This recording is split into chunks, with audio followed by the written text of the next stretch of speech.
I got brushes and shit. Yeah, you're kind of busy. Don't jab yourself in the eye with it. Yeah, I have please. only done that once, so. Which? How about we just come to the conclusion? Please, everyone, take care of yourselves. Like, please don't be it accidentally or intentionally hurt yourselves. Well, when you're putting a pencil near your eye, things can happen. Let's just start. Oh god. Well, that's not that bad of a topic, honestly. But I guess we should get to it. I mean, Indeed. it's just doing makeup. We good to go? Yeah. I will be getting tabletop set up for you momentarily. Behemoth, just give me one moment. Yeah. My computer is already God. backed up. So another day of adventuring. Yes, another day of adventure. In paradise. So First tiefling to go along with our illustrious group of lovable idiots, morons, antisocials, and, well, degenerates. thank you. We go ahead and pick ourselves up where our party last left themselves off. As our illustrious adventuring party has found themselves once again on the road, after accepting, well, an invitation by what seemed to have been by some sort of drow entity, that they may or may not have killed the lovable pet of being a large underground. It might not have been to you, but it might have been to them. I mean, they weren't that bad. They didn't annoy us or anything. They just swooped over our heads and had fun. Enjoyed life for whatever it was worth, I guess. It fucked around and it found out. Nonetheless, I suppose it did.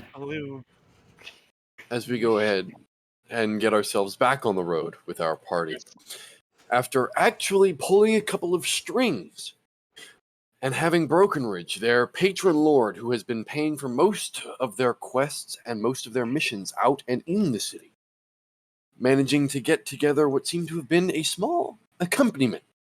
One of a rather hefty magic user. One very powerful they had seen go face to face with this drow matron before. And some sort of priest, you might assume. A woman from the church or temple of Soon. A half-orc, dressed in what seemed to have been light padded leathers and the familiar and usual long billowing kind of whitish, almost translucent robes that they normally wear. But picking up where we left off, we pick up just as you guys are actually about to leave the city, just outside of the gates. You guys have picked up your cart, your animals, you have your horses, and you are good to go. You have your rations, everything is good for you, and it seems you guys are ready to go. So, we pick up there. This is our party is approaching the large gates of Port Ivy. The guard accompaniment halting you once again before, sticking their hand up and hailing you as the rest of the line of civilians and other citizens of the city trying to leave and come in. Takes you about 30 minutes to get and clear through the gate as they check you through, make sure you're not carrying anything illegal. They pass you on your way. Don't worry, I am illegal. Yeah, that's, I mean, if you want to tell them that, you can, by all means. No. Well, you could declare yourself as dangerous goods. She's damaged goods. Brings down the value quite a bit. Ouch. Nonetheless, moving on. But just as you guys clear through, what would you like to do? Because you are now out on the open road once again. The walls behind you, not far, but you are starting to travel down the usual, almost cobblestone road.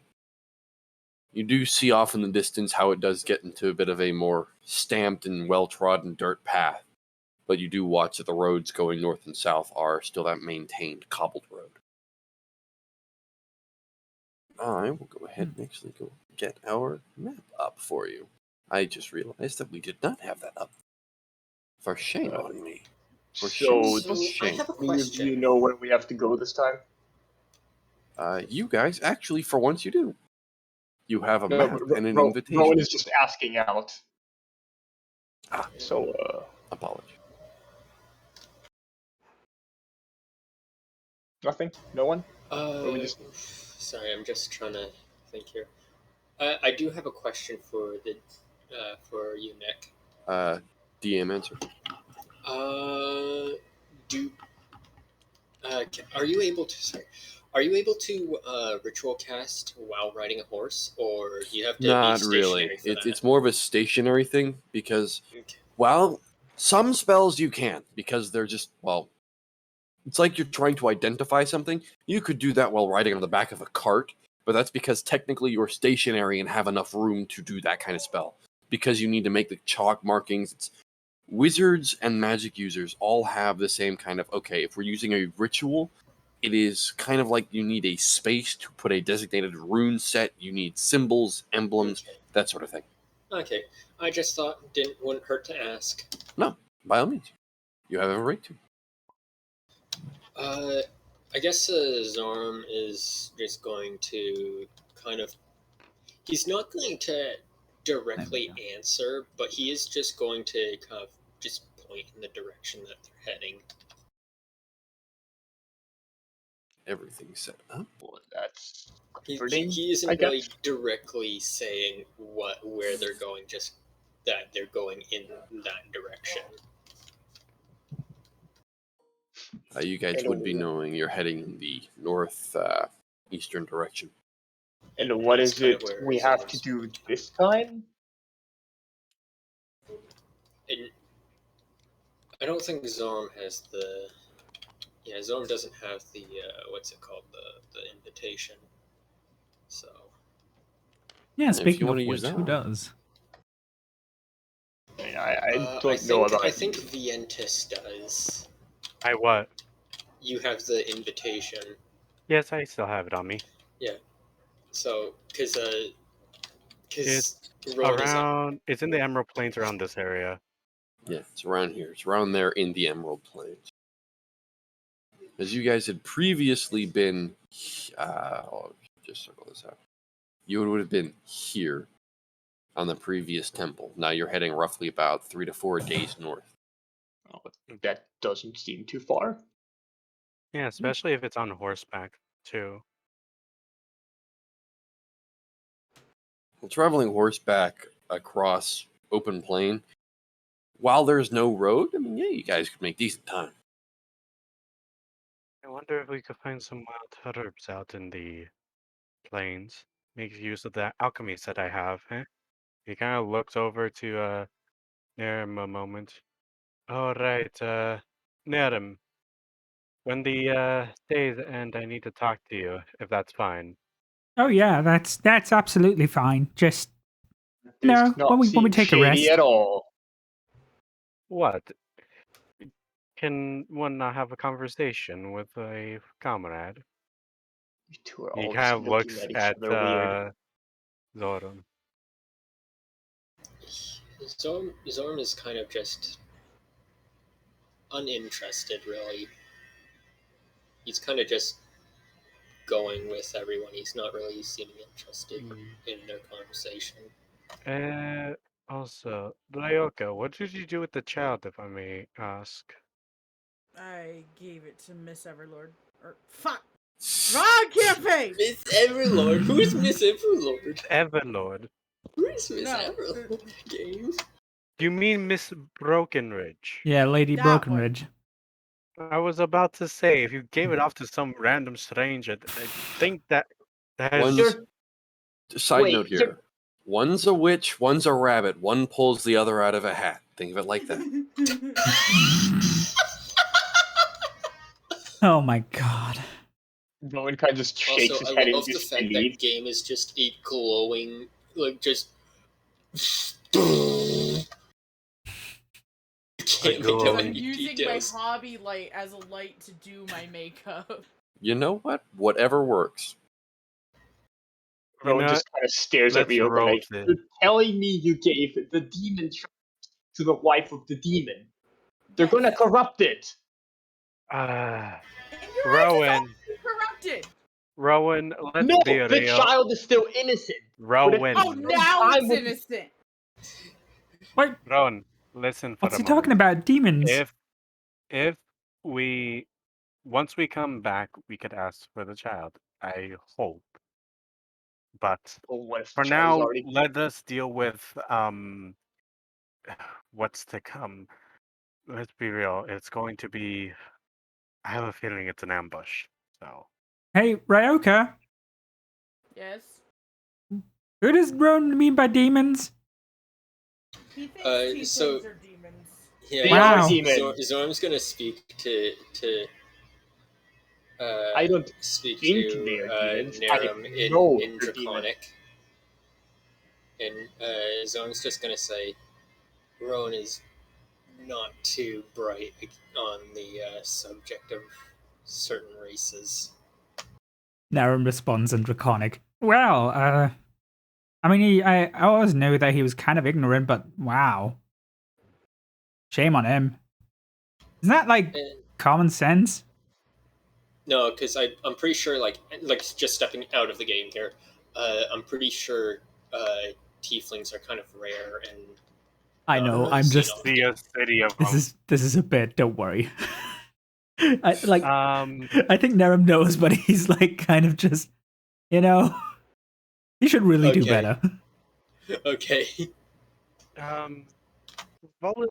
whilst they're going on Lisa's first stage, I'm just gonna keep an eye out for at least alchemical herbs that are like growing in the open plains.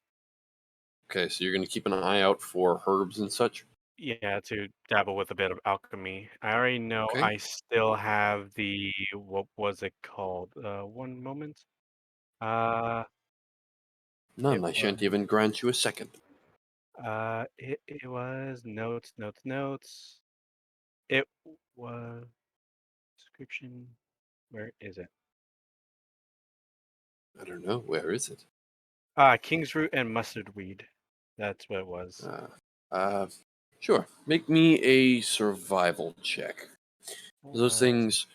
King's root does grow around here. I mean, it is a weed. And then we have. You're also looking for what?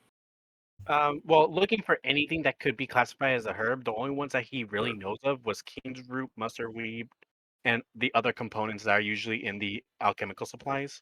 So he's Okay. just looking Well, at the make me a general- survival check. Survival, my +2 do not fail me. 18. All right.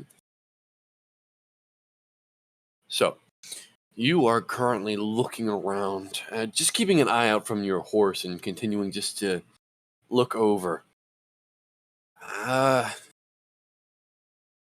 You're trying to keep anything, like, pretty much in your eye.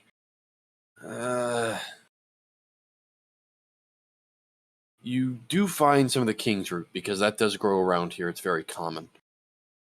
You find what looks to be a mixture of what's commonly referred to as fox's root, which is a large antitoxin / hallucinogenic thing for alchemical uses. And you also find, you're not sure, but it seems to be a large red and white mushroom.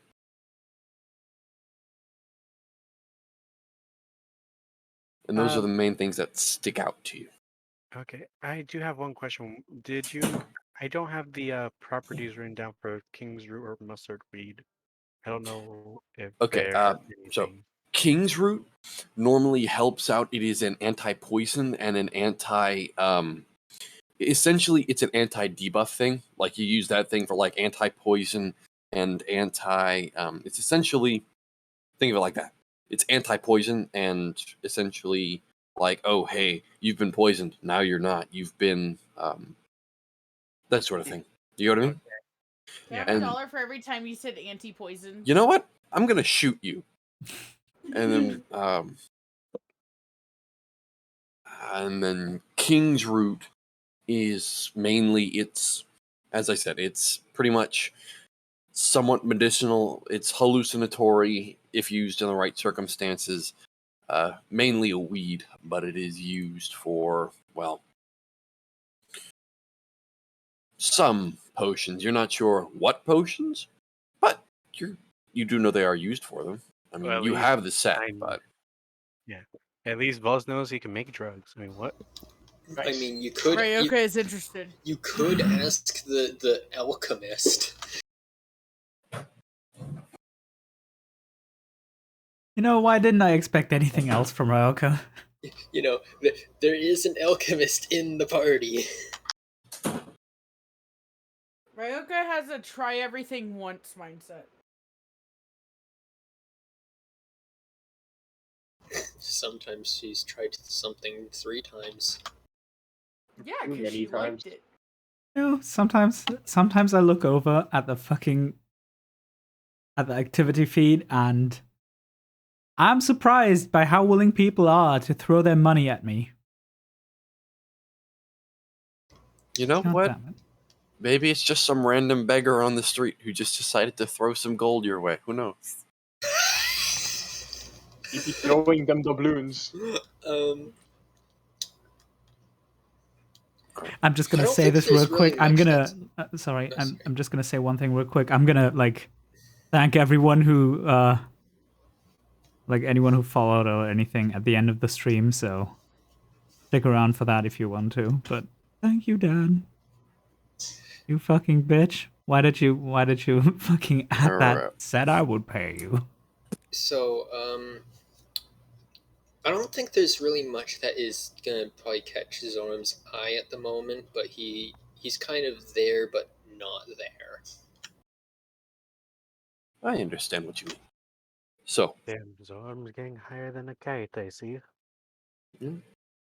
but nonetheless, those of you who would wish to take up the expedient, making sure everything's going all right with the first watch of going through the day. While riding the Anybody? horses, right? Yes. Pretty much you I'll guys are take going it. to be, it's essentially who's leading the expedition, who's keeping an eye out to make sure you guys aren't going to get ambushed in the tall grass as you're heading across country. No one will lead it for now. Well, Go ahead and I make can me a do- perception check. Oh I'll do boy. second watch with Nerem if that's fine. Perception. Where is my perception? There it is. That would be a 17. 17. Nothing rightly sticks out to you on the first day. It is all, well, it's all tall grass. You managed to pick out a couple of the small farmsteads off to the sides. But other than that, it is wide open, it is clear, and there is nothing for you to really discern that might cause any issues. Would it be possible to, while on the horse, somehow play the bagpipes? Make me a performance check.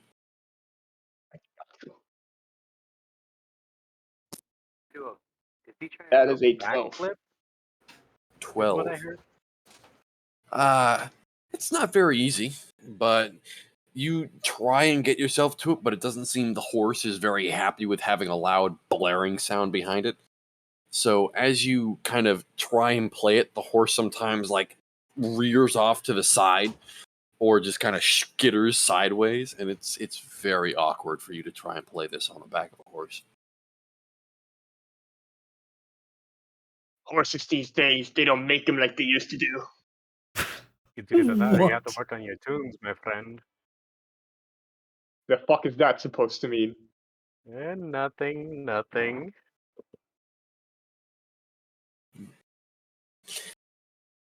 I As don't you know why. Every time I think Rowan's playing the bagpipes, I can't help but in the back of my head hear the sounds of Scotland forever. Like every time he plays the fucking bagpipes. Forever! I mean, that would probably be the most likely thing.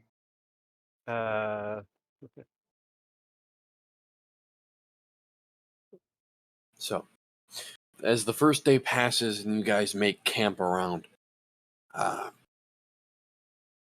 you stop at your usual time. Around about 9 o'clock, you guys set up in the grass, You guys actually won't need to set up a watch. Have the NPCs do that for you today. Well, I did want to do second watch with Okay. Ned Oh. and Alright, so we'll have the half-orc, which is this shovel. She will actually be taking over for you guys for first watch. She will watch you guys in the first watch, and then she'll wake you up for second watch. Okay.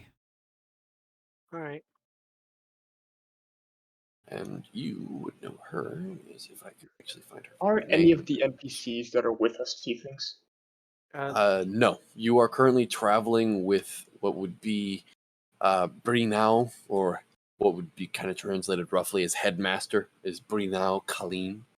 She is she's a half-elven wizard, or what you could tell is a wizard somewhat.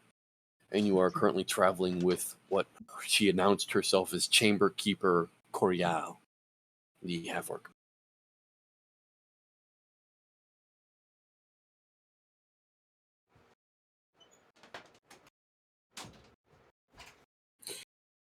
She takes the watch. It actually goes smoothly. She then goes over. She wakes you up, Nira. She also wakes you up, Willis. All right. It's actually weird. You guys are woken up by someone, and as you wake up, you see an unfamiliar face, and you immediately go for your weapon, and she just puts her hands out and calms you. It's all right. I understand the situation. I'm a friend. It's And just, unusual. She Sorry nods. about that. Quite all right. And she heads over, and you see her curl up onto her bed sack. And the both of you are now awake. I'll have both of you go ahead and make me perception checks. All right. All right. I have a 17. Okay. I rolled a natural 1, so 1. Niram, you're having trouble keeping awake. Like, every time you find yourself just stopping there for a moment, your head kind of lulls off and you almost fall asleep standing up. God damn You it, actually Naren have is to also have- an insomniac. Fuck. Yeah. You have Volus come over, and Volus actually has to kind of like jolt you on the shoulder, so you're like, I was awake. I was just resting my eyes. Aaron falls over and like wakes everyone up with the thud of a tree falling. Sorry about that. I think, I don't think I got too much of a rest last night. Well then, my words will be brief. I remember the undead sorcerer who we questionably brought back. Oh, yeah. Well, I was checking the book, and seems I have the ability to summon its servants, or at least a servant, to speak with us. I would not do that, because if you talk to it, it's going to find out where we are. You're and it will not asleep. like- Oh, you know what? Good point. Sorry. You suddenly hear a kind of mumbled voice come over from the side, and you see currently what looks to be, you see Rowan tossing and turning in his sleep. He looks to be speaking while he's asleep, and you guys are like, I was just going, goddamn demons. With that demonish devilcraft. Wow, he really has a problem with demons, doesn't he? there's a problem with tieflings. It's a Yeah, racist bastard. There's a problem with everything. I'm sure that if Rowan didn't have a problem with something, That's The the world point where would we should. When Rowan doesn't have a problem with something, we should be concerned. yes. To immediately start suspecting. Same with Ryoka. Nah. Ryoko at least has common sense sometime. Rowan is just an absolute agent of chaos, you know? So is Ryoka. No! She at least wants to take responsibility nowadays. She's trying to change. Rowan isn't. Only now is she willing to take responsibility. Only now, but hey, it's at least a step in the right direction. It's a start. Yeah, Gabe, I'm Let's- watching you. I know that you're doing. I know that I know that you're giggling like a maniac. Wallace then kind of just looks to Adam. But anyways, I've been in contact with such being. Seems I've been ahead of schedule with, well, the gift he promised us long ago. But it seems you're late on yours as well. And as he says this, he just has the kind of like the preparation spell for Eldritch blast on him. As you kind of summon it out with your hand, near him, you look down and you see the blackened spot that you're familiar with on your hand on Volus, and you see it's seeming to pulse on his hand, and you see almost like it's some sort of energy is currently going on underneath it, as if one move and it might release. Hey, Valis, is that normal or is that just magic thingy? It is apparently that sorcerer's magic. Okay. You know what? I'm not going to question it. You seem to be still fine, but just like like, whenever anything's going wrong, like feel free to tell me because I don't quite know if that's maybe the wisest thing. I know it's stupid coming from me, but you know. Hesitant of it as well, wording that, but seems we gotta be careful with what we say because that sorcerer has ears apparently, and he kind of looks to the spot where like his palm, while still it has the spell casted or casting, just kind of looks at his mark. That kid also seemed to be staring at it, so seems only few can see such. Yeah, that was kind of weird, wasn't it? Maybe something magical if the rest cannot see. I mean, I'm sure the kid will turn out fine. I honestly like I don't know why, but I kind of trust that like Lady Brokenridge won't do anything dumb. I don't think she's that type of person. As And the word broken ridges heard, you're like, again, take it on demons. I don't know, like Ryoka is weirdly attached to that child, don't you think? So uncharacteristic, but hey, who knows?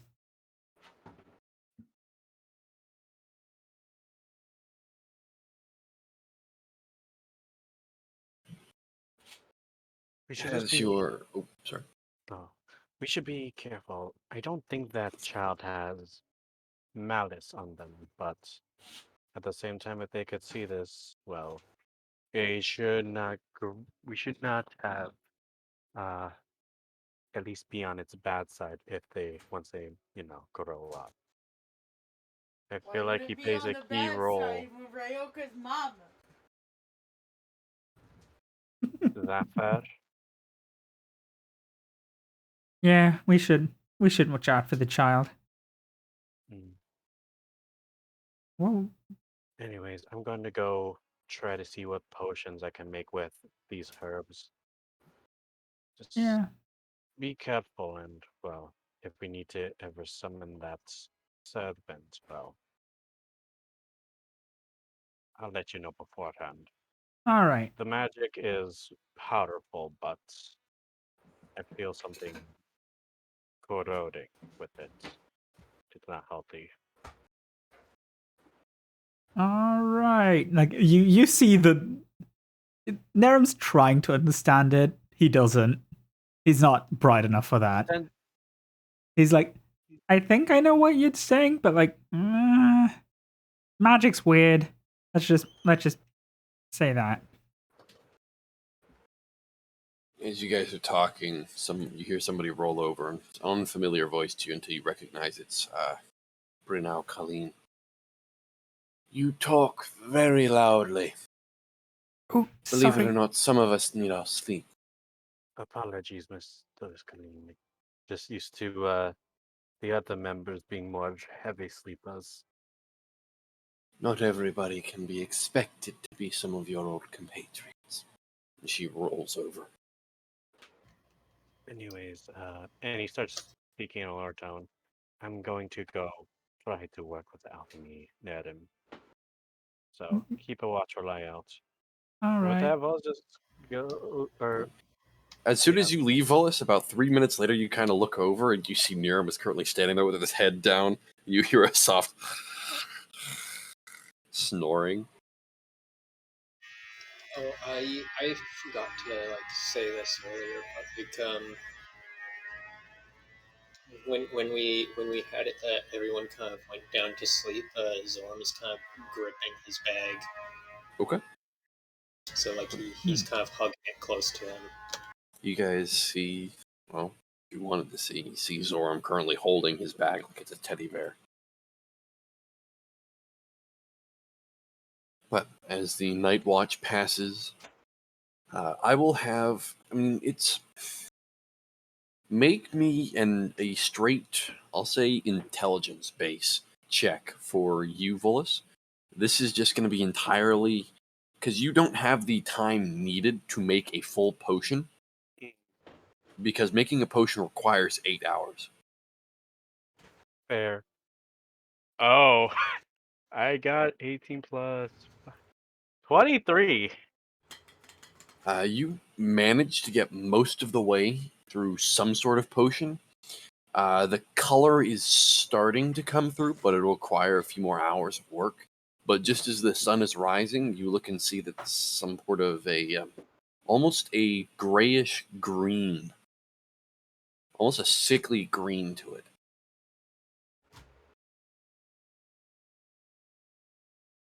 Right. Well, this is what happens when I rush. And maybe I'll do something. And he kind of just like corks it.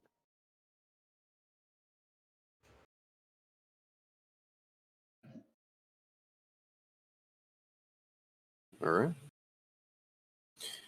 So, as you guys awake and find yourselves kind of disturbed, like, you don't know why, but you have this just unsettled feeling as you slept. Nothing wrong, nothing woke you. Just, you don't feel like you slept well. So you pack your things up and start heading off once again. Who will be leading the expedition today? Going Yeah, once. guess well as well. No one does. All right.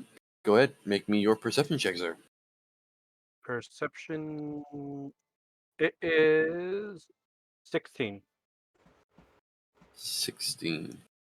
I would like to, like, if possible, tie my legs to the horse and just go sleep again.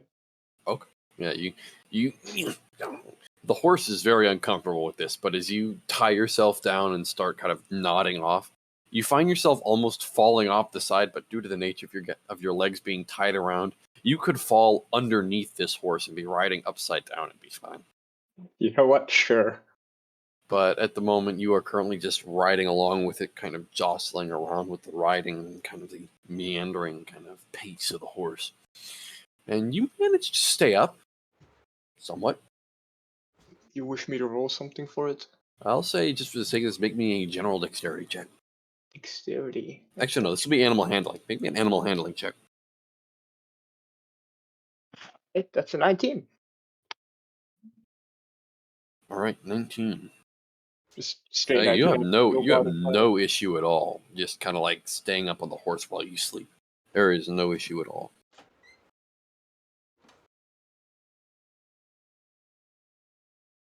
All right. So, keeping an eye out, Volus. Again, it is open grassland out here. Hmm. You are traveling over rolling hills and tall grass fields. There is nothing out here as you have finally passed through the farmstead and the ring of pretty much the outer ring of Broken Ridge's pretty much territory. You've finally broken through that. Now everything in front of you is just tall grass, a few sparse trees here and there.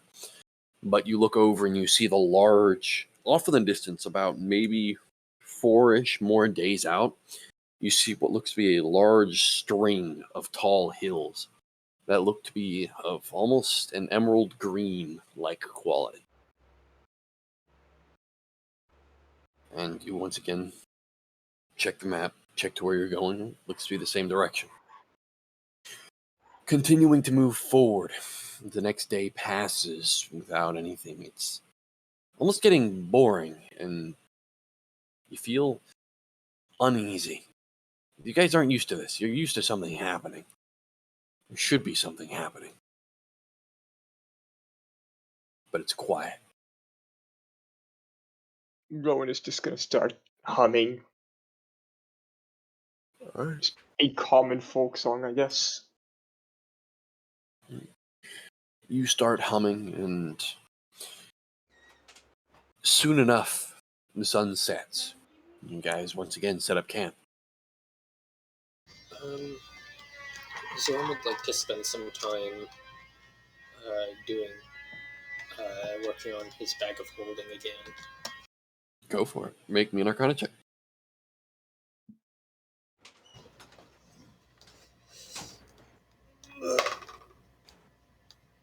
Okay, so that is a 14 plus 8, so 22. 22.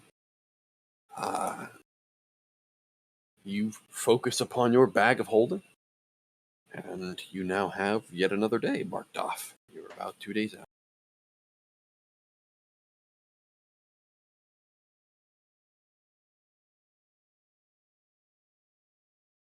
Alright. Need another watch for tonight. I have a question. Make I take the full watch during the night since I'm technically sleeping during the day? Not technically how that works, but you can do it, sure. I'll say make me a constitution check. Alright. Mm-hmm. Alright, that's 15 plus 1. 16. It's an issue, but you manage to stay awake through the night. All 8 hours. 4 hours each of both shifts. Make me a perception check for both of them. First one and second one. Perception. Alright. So the first one is a 9 plus 2, so 11. Mm-hmm. The second one is an 18 plus 2, so a dirty 20. Okay. On the first watch, nothing seems to happen. Nothing pops out at you. Everything is quiet along the plains. It's only until second watch that you start noticing things. You start noticing, since it's a full moon tonight, and it's actually relatively bright, you look off pretty much as you guys are stationed up onto a hill. And as you look over, you start seeing like small figures are currently going through the grass. It looks like a lot of them. Rowan is just gonna start softly shaking away first Vientus and Narum, and then starting with the rest. Just in a very hushed voice. There's something over there. Just pointing towards the direction of the moving grass. About northeast. I mean, it's not really close to you. It's roughly about like 400 feet away. They're not close to you at all. Oh, there's something coming. And I don't like things that sneak up on me. You want me to try to look for it? I mean, I feel like looking in this darkness is kind of pointless, but you can try. You know, sometimes it's fine to just not wake up everyone. Alright, well, better safe than sorry, you know. Bloodlessly, Nerem just grabs his greatsword, keeps it ready. Well, just keeps a spell just in case. Nothing actually seems to happen. And over the course of the rising sun, you all just kind of keep yourselves somewhat alert. As the wind blows through into the open morning, you get the smell of wet fur and iron. I think we might be being followed. No, it's coming. The wind is coming from the north. I think we might be encountering some form of ambush. I mean, yeah, sort of. We're chased down by a bird. You guys decided to kill the bird.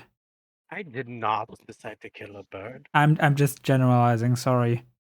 And then the owner of the bird said, "Get over here. I want to talk to you." You know, maybe not the best idea, but fuck it. Alright, well, how did the owner know that we had the bird? You use magic, right? Yes. Can't you do that? Well, technically, Ryoga killed it. I tried casting at it, but missed. No, what I mean is like tracking people through like birds or shit. Can't you do that? I think so, but that just proves the point that they were spying on us. I mean, I don't necessarily It's care abundantly about it. Not clear like they we were have too much to spying on us. hide. Well, there's a few people that don't like us. There's a lot of people that don't like us.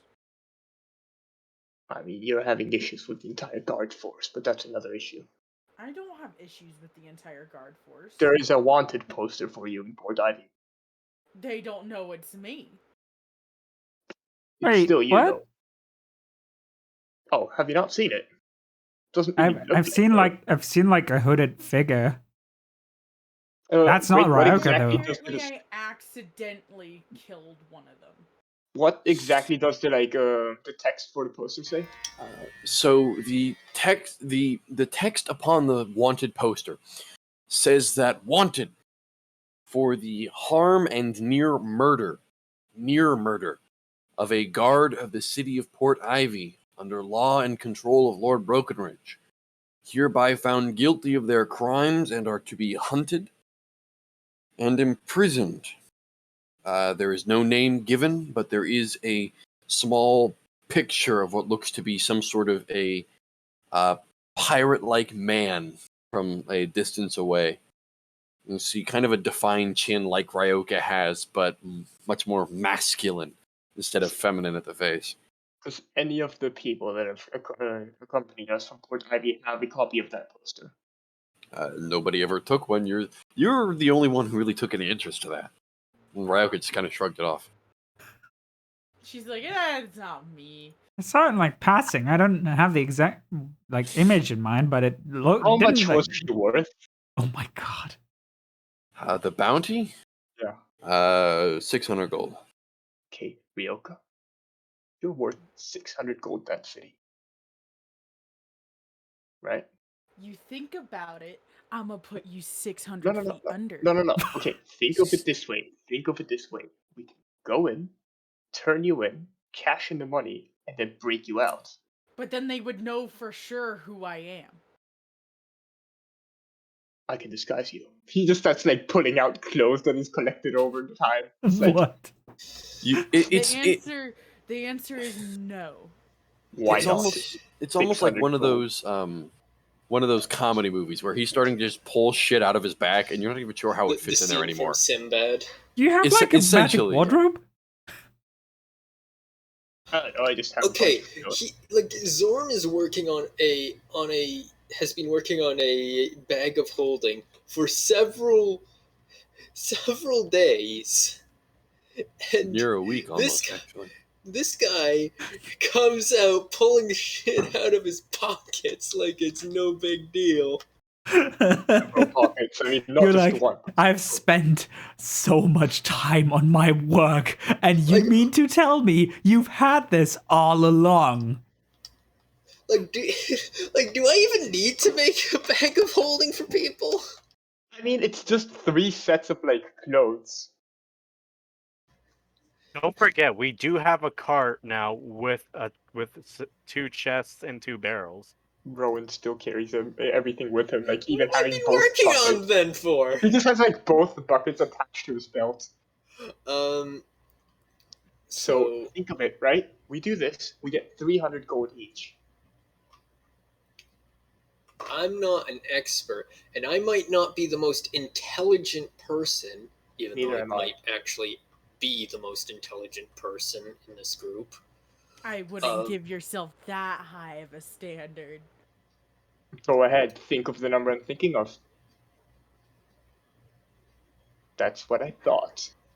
Smart Rowan, guys. I think you're mixing up intelligence with foresight.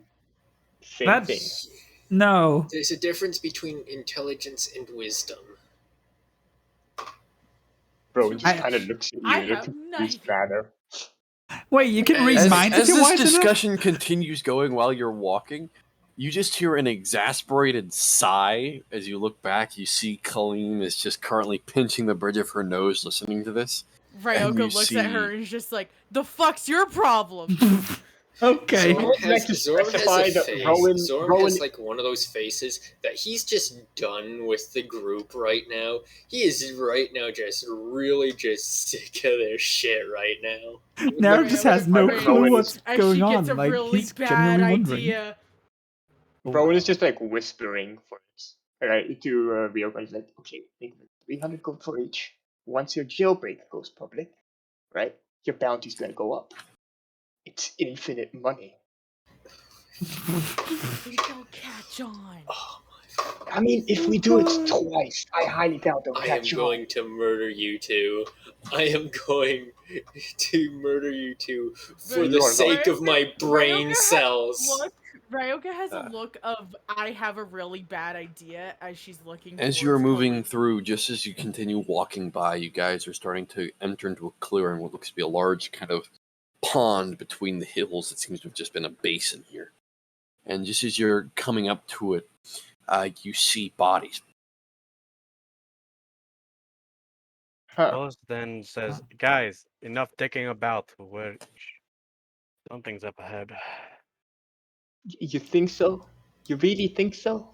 I mean, Yes, I think so. I mean, you know, No shit.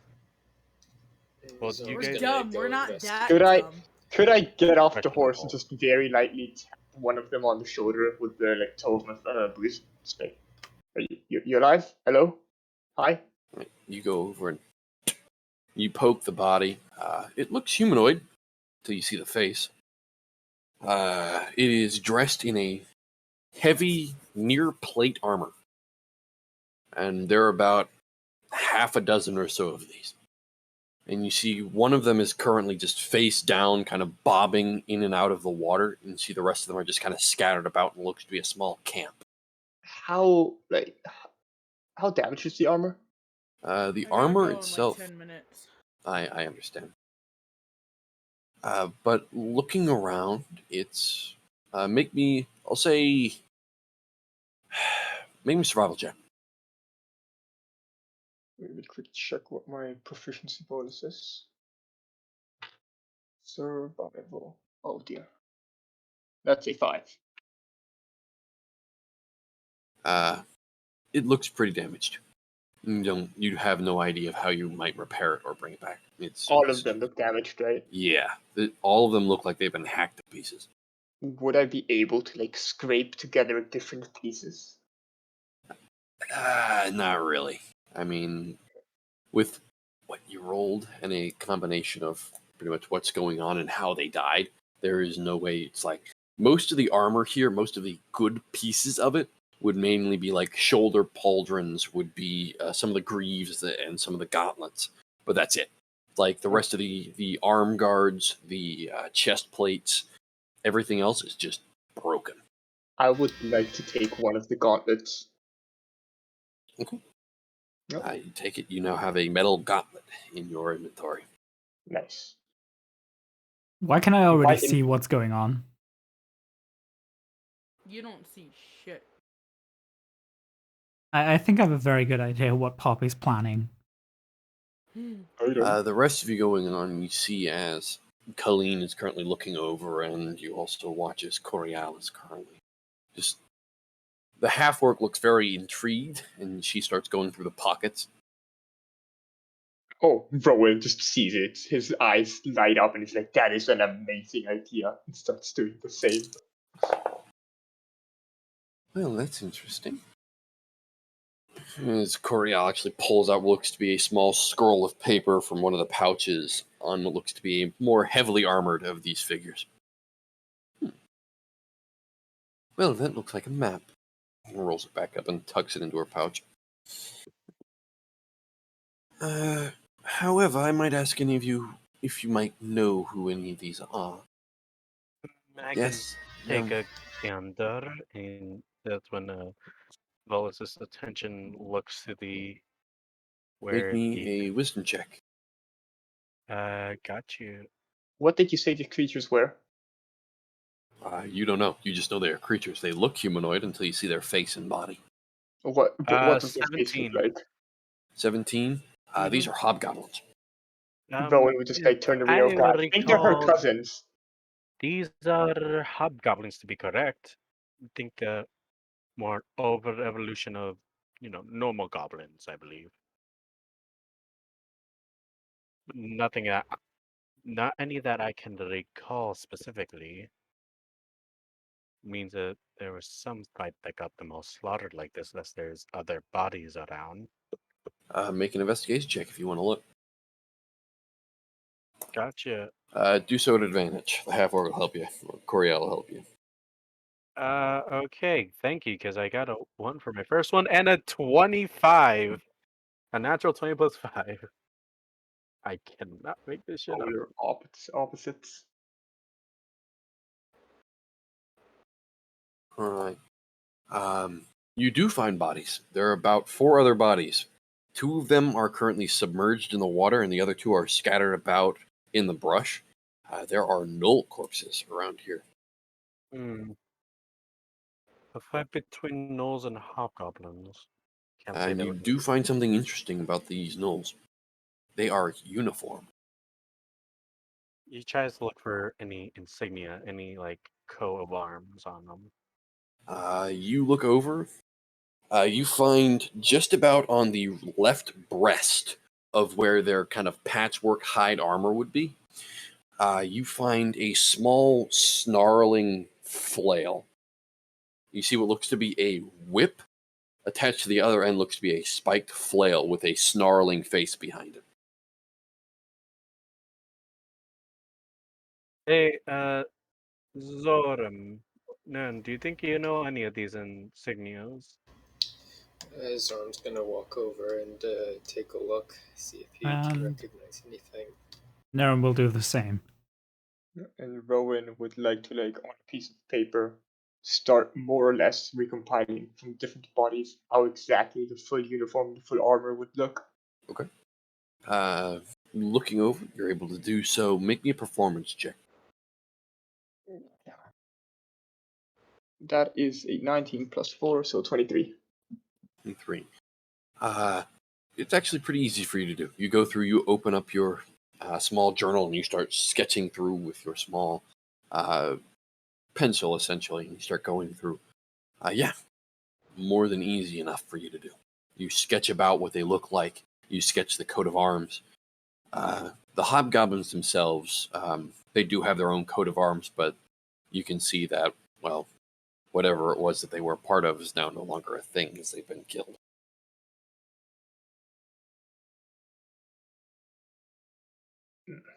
I would like to do this for both of them, like both the gnolls and the hobgoblins.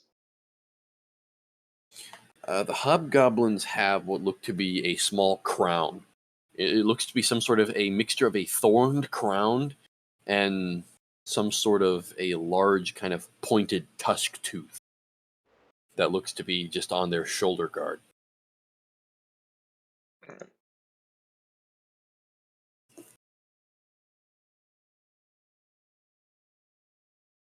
And as she's searching over, you do find, or actually she and you find a small note on one of the gnolls, actually.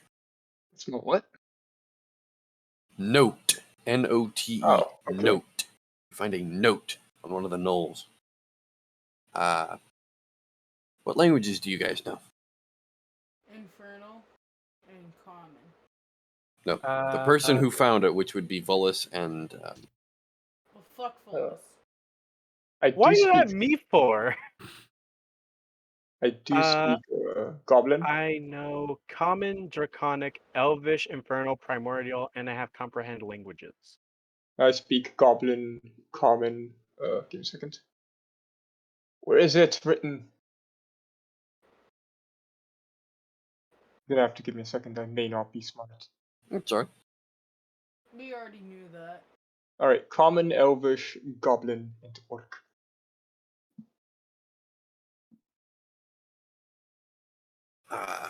No, none of you know what this language is, except Dang. for a quarter. Coriel, if you know what it is, Undercommon, and a mixture of Elven, very bad Elven. And the note itself is a hiring note. Apparently, these gnolls were mercenaries. They were paid for by some sort of a patron, told to ensure that the plains from here onto the hills is clear of any creatures or anything else so that a particular group might be unspoiled. It is undefined as to what that group is, and it is also undefined as to what's going on, but it seems the gnolls have been told that whatever is coming through here needs to be prepared to receive guests.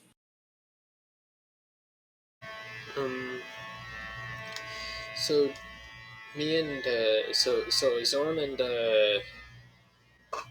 Niram are looking at the crests. Would we know what it would be? No, not really. The symbols don't have any real meaning to you. Okay. I mean, it looks pretty, but not much further than that. You got anything, Zoram? Not really.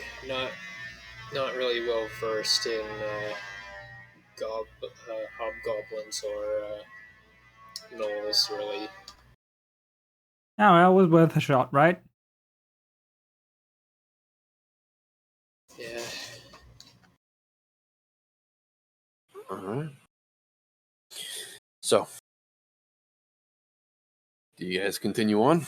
Or are you going to go investigate a little bit more? I don't think there's much else that we can find here. I agree for once. Alright, I gotta go. Bye-bye. Thank you for Alrighty. joining us while you Yeah. could. Alright, well, it seems we've lost one of our chaotic members. Oops. Oh, but nonetheless, for the rest of you guys, what would you guys like to do? Are you going to continue searching, or are you going to go on? I think the consensus is that we were gonna move on because there wasn't really anything here Yeah. other than Yeah. the leftovers. Well, so, pressing on. As you continue pressing on, it's you actually find a small trail. It seems a small kind of footman's trail, and you kind of follow along it with the cart and horses. And it seems to be the same trail that was traveled by whatever was coming through previously. It's, from what you can tell, most likely the hobgoblins. It's heading the same direction as we are, right? You're not sure. Oh.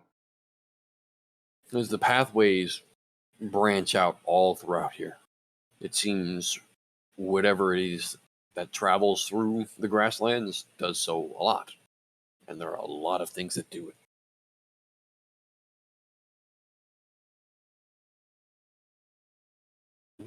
Are we going the right way still? Are we just Yes. mindlessly? You're still going the right way. No, he's just asking the party. Or are we just mindlessly going somewhere?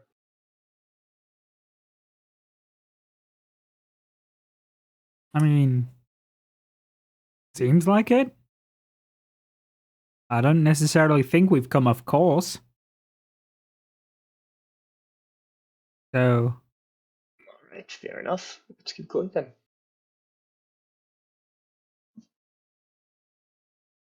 Alright. So, pressing on through, The day eventually ends. You guys do end up camping out along one of the edges of these trodden footpaths. Who will take watch? I'll take first if no one does. Okay. No I one think will so. take Take second. Oh. Okay. So you guys will take second watch together. Great. Okay. Fair enough. First watch. Make me a perception check.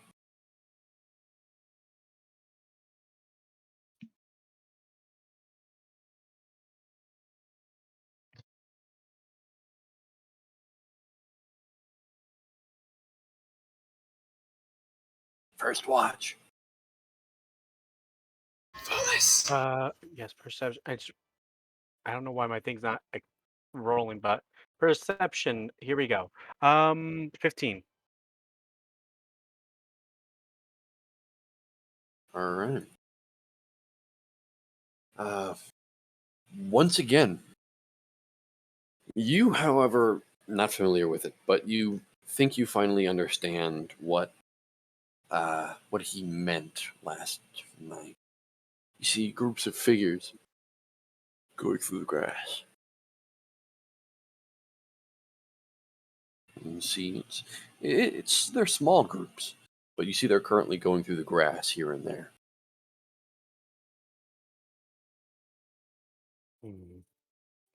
All right.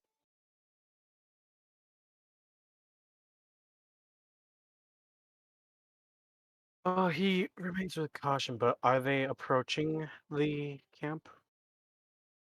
Not that you can tell. I mean, some of them get somewhat close, like within maybe 300 feet. But other than that, they're mainly staying away from you. Wallace is just going to keep an eye on that group in particular. Okay. As your watch slowly comes to an end, there's still figures moving around in the grass.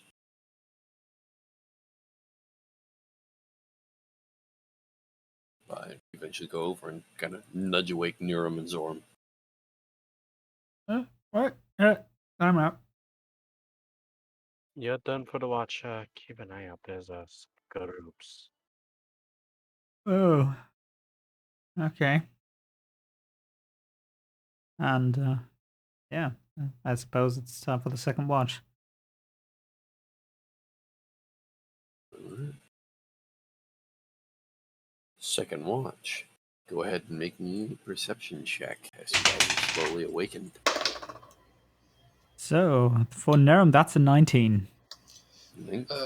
For Zoram, that is a 23. Wow, both of you rolled really high for once. Congratulations. Alright. Nurum, for once you're not falling asleep on your watch. It's great. Hooray! I think I finally got some good sleep. Yeah. You feel well rested. Continuing on the watch for the rest of you. It is quiet. You do see some figures off in the grass that are traveling to and fro, but they don't seem to have any semblance of getting closer to you. And as morning dawns, the groups are no longer anywhere to be seen for you. They're either camping themselves or they have disappeared.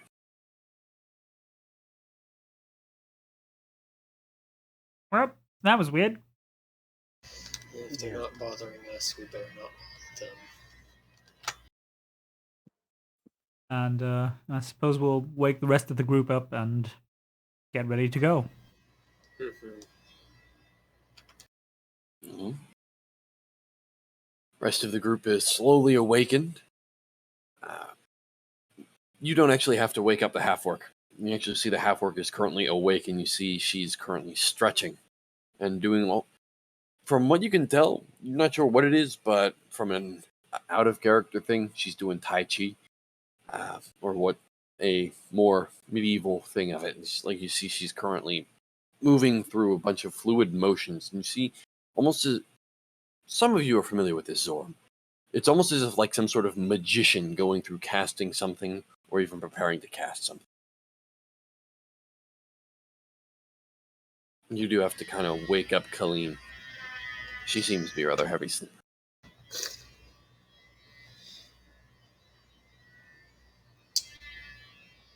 Zone's just gonna quickly check his bag to make sure that it hasn't been touched. Nothing has been Without him touched. noticing. It is unspoiled.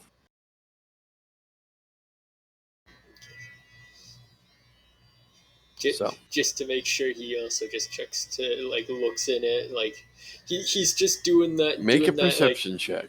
He's doing that doing that paranoid person checking their shit. Make a perception check. Sweet roll, Roland. Someone steal your sweet roll. 17. 17. Nothing seems to be missing. Your sweet roll is safe. Good. For now. Is still in there. Boom. Alright. So, as you start moving along once again, the third day, the hills are starting to get much closer, roughly about another 2 days out. And actually, I need to roll something. Let's see.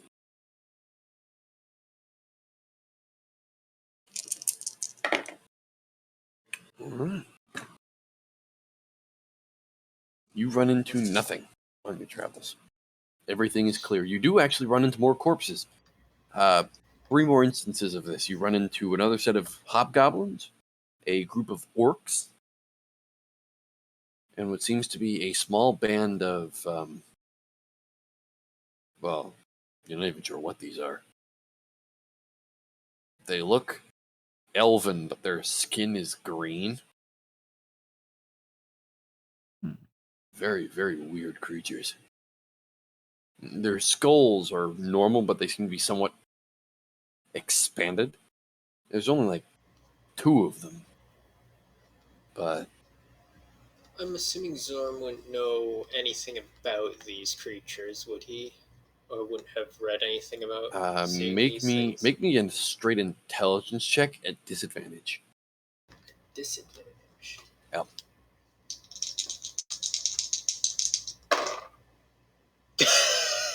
Nope. Nope. You have no idea what these creatures are. I rolled a nat 1. Nope. They're just skinny orcs. Essentially, they look like skinny elven orcs. He's becoming paranoid. They're all orcs. Everything's an orc. Everything's an orc. And even the orcs. The orcs are just double orcs. You can never be sure if there's an orc behind you. Orcs are made out of orcs.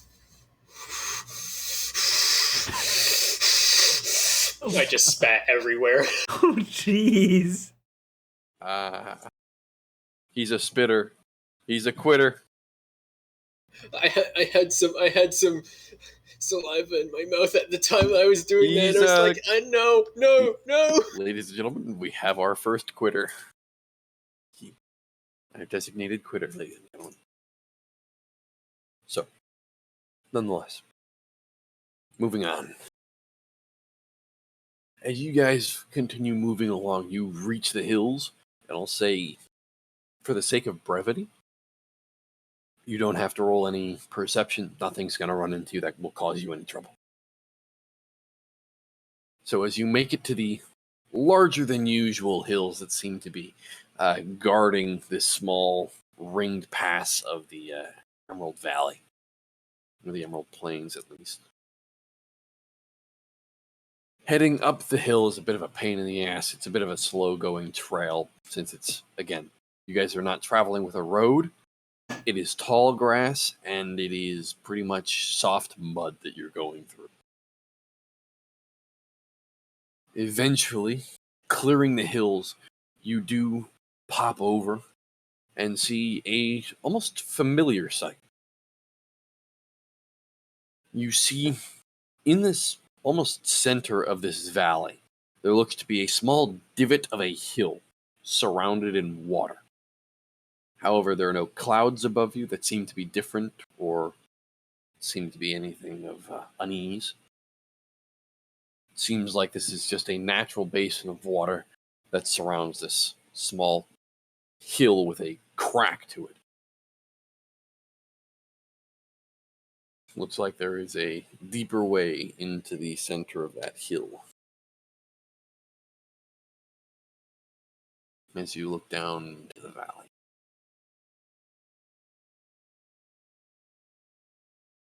Okay, call me paranoid? That doesn't seem too safe. Well, normally it is. Since when have we ever done anything that wasn't safe? Mind you.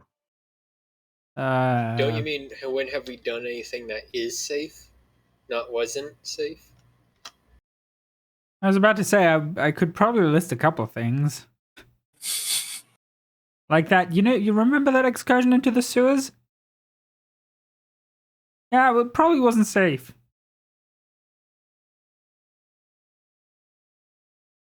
That is a very fair point. Sorry to be that guy, but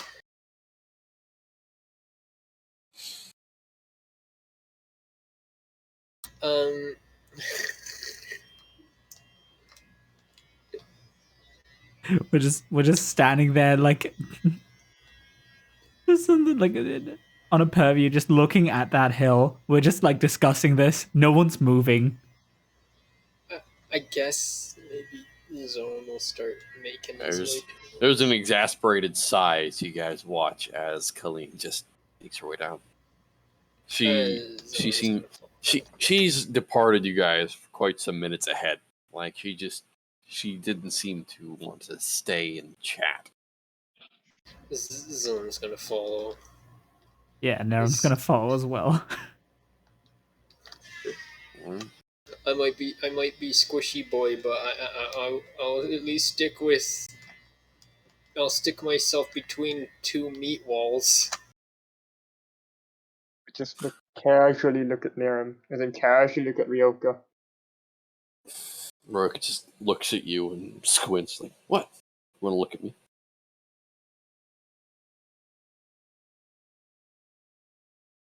Nerum doesn't even acknowledge Rowan. I doubt he'd even notice, honestly. Alright. So as you travel down this hillside, and once again to the small basin that is the valley floor that has just been kind of filled with a low sense of water. The water is not as deep as you would want to expect. There's only about like an inch or so of water. It's just from up above, it looks like a lot more than you would have originally expected.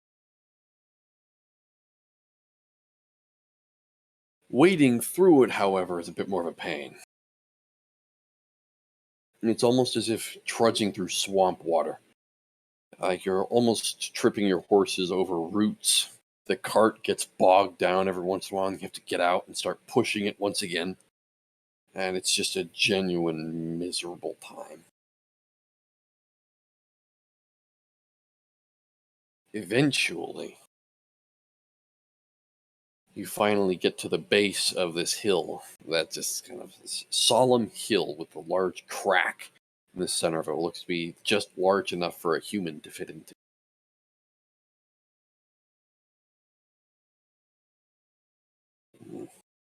Colleen pulls over to the side with her horse and dismount.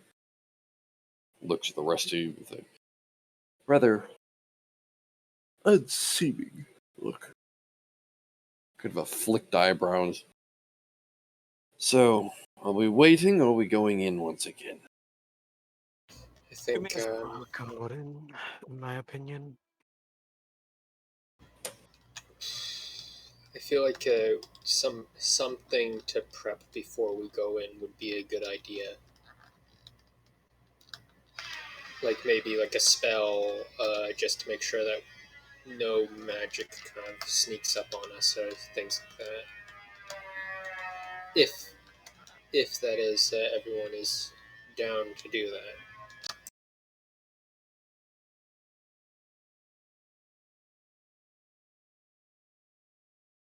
Don't all speak up at once. Yeah. We may You as well see, get everything prepared. Colleen just kind of gives you a look and kind of shuffles her head like, that might be an idea. Yes.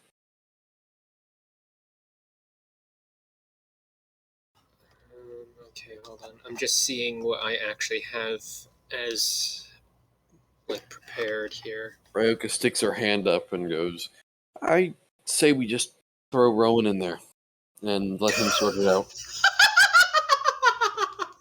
About no. You know, if it's anything like last time, I probably wouldn't be on the same floor as him. My ears are still ringing sometimes. My point. Let's throw him in and let him sort it out.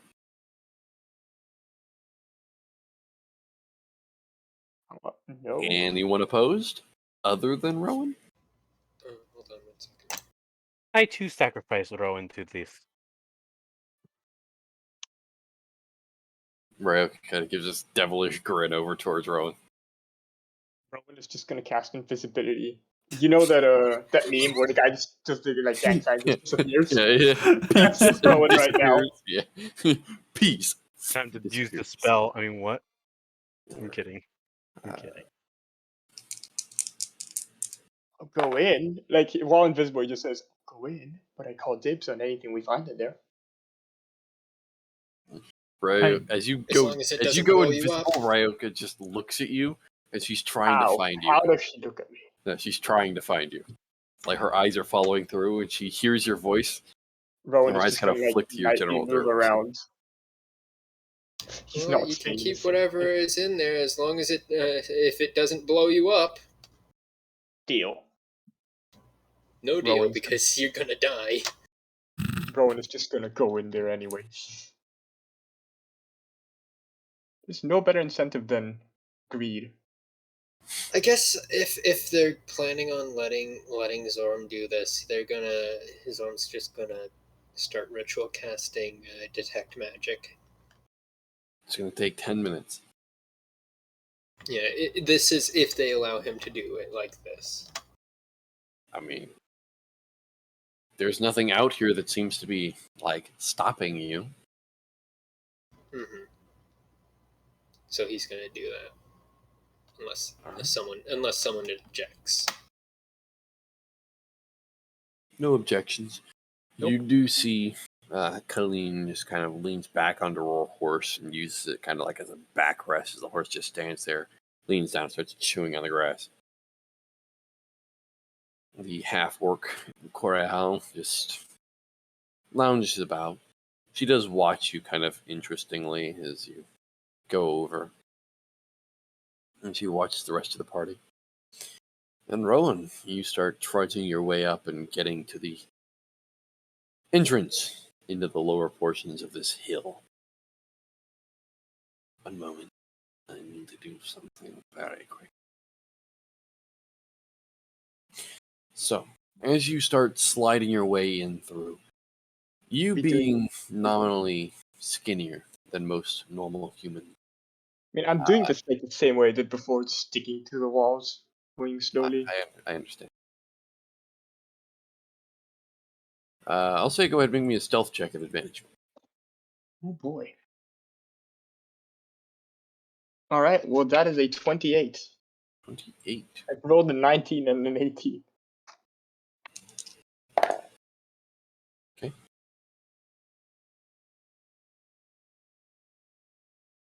As you start shuffling your way in, using the wall as a guidance, you look about, and just as you're coming in through it, you start noticing what looks to be some sort of a barrier towards the front end.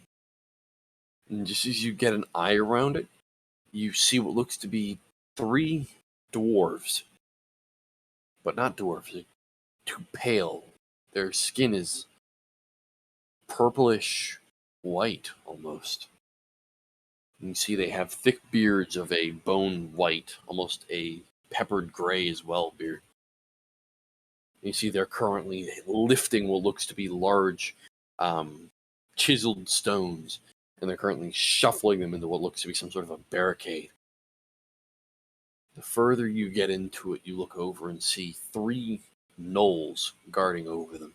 These look to be the same kind of uniformed gnolls that you had seen earlier. You see 2 of them have spears, and one of them has a long sword.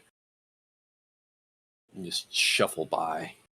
Where the said dwarves armed? I'll make you a somewhat of a graph of where you are at the moment. Shove this off to the side. Lock down. Alright. So, you come in pretty much here. It's a similar kind of 15-foot little trail that you have to kind of get yourself through that cracks through. And then as it opens up into a small chamber, kind of like that.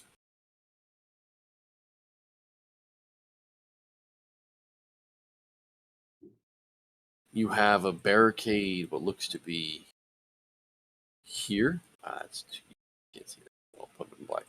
You have a barricade roughly about here, and another one that's shaped up there. Currently, the dwarves and such, that you can see, are roughly about red. Currently here and here, where the third one is currently taking a small break, from what you can tell, of currently chiseling some of the stone out of the barricade.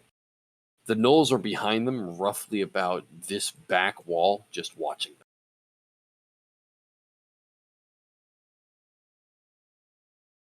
them. Is there any form of like collar or chains around them?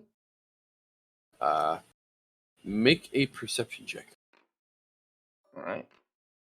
That is a 12. Wait, yeah, 12. Well, alright. The dwarves that you can see definitely do have some sort of collar to them, and they also have what look to be chains that have been disconnected from their wrists.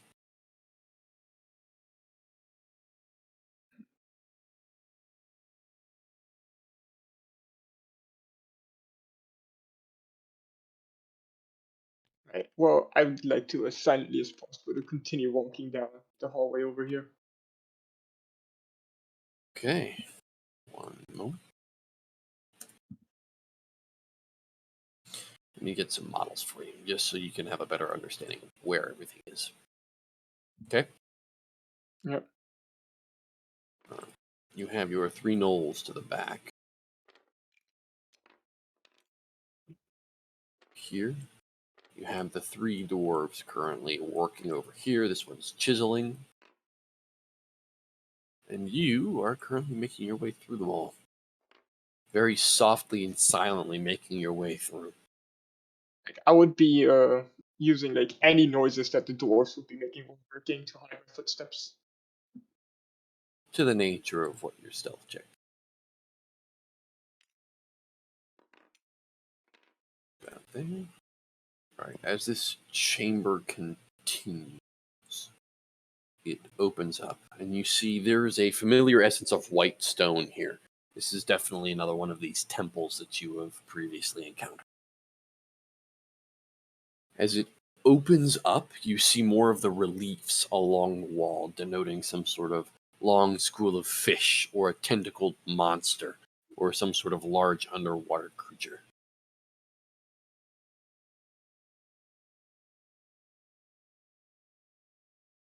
Curves off to the side.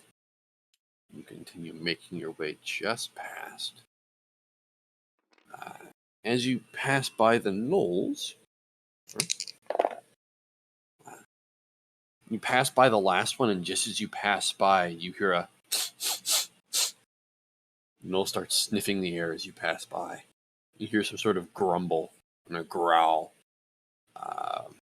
What languages do you know? Human, elven, goblin, and orc. Yeah, you wouldn't know this. Sounds very guttural and very, very mean. Almost like a hiss as well.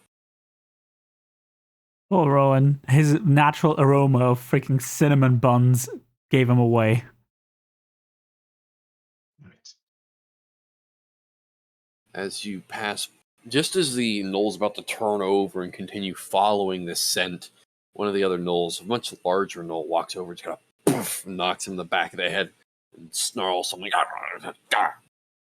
And you see the knoll just grumbles and goes right back to the wall where he was standing. Continue on down this pathway. Yep. The pathway once again splits off, but into 2 rooms. And you see this hallway continues off to your right. It splits off into a room to your pretty much straight ahead of you. It splits off into another room. You can't see very well into it. And you see another entrance to your left. Which way do you want to go? I would like to step into the intersection and just peek a glance anywhere if I see any enemies. Okay. Peeking a glance to your left, it is actually a declined stairway. And you see it leads further down into some dark area. I'm not sure what. But it's a stairway that leads down. And it goes down for about maybe 40 feet from what you can tell.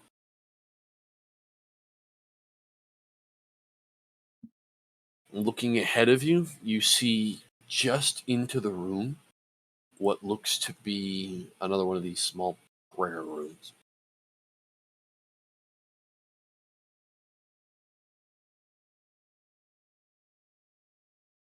And just you step, as you kind of see the dais towards the center of it, you see more of the reliefs along the side. And you actually see there are jewels in that relief. And you see what looks to be portions of rock that are currently sticking out of these reliefs and paintings on the wall. Looking to your right, it's just a hallway. And it leads further down. Alright, that room would be empty as far as I know, right?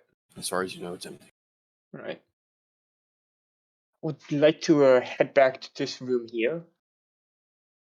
And if possible... So you're going to back up and go back through? No, I'm going to go right between 3 dwarves. Okay.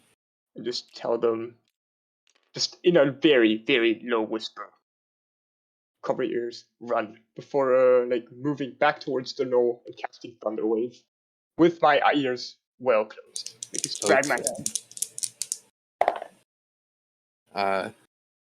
You say this, these dwarves just kind of look around like they have no idea what you said. Looks like they didn't even understand what you said. Well, these are not your usual dwarves. Let's say that. Acceptable casualties. As you say this, you walk back, and immediately as the dwarves kind of poke up and start looking around confused, they start speaking something.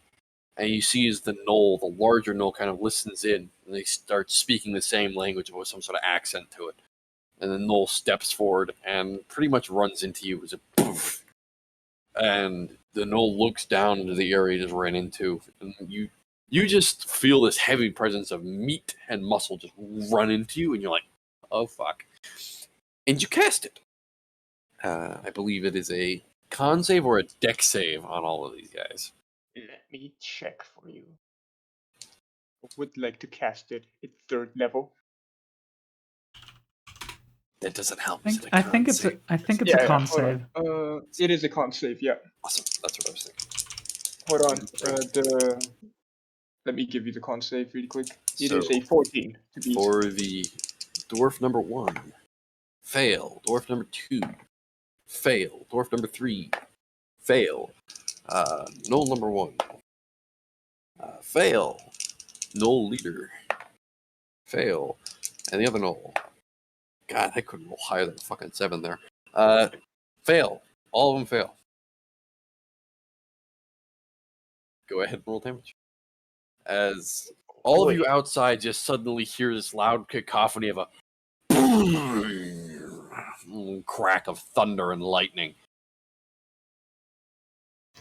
Well, I guess we can assume there are people in there, judging from that sound. I think Rowan, did the Rowan thing. He does what he does best. That is an Deafen 18. and blind himself. I did mention I would like to cover my eyes. I know what effects this will have. Okay. Just prepare myself for the absolute flashbang that be.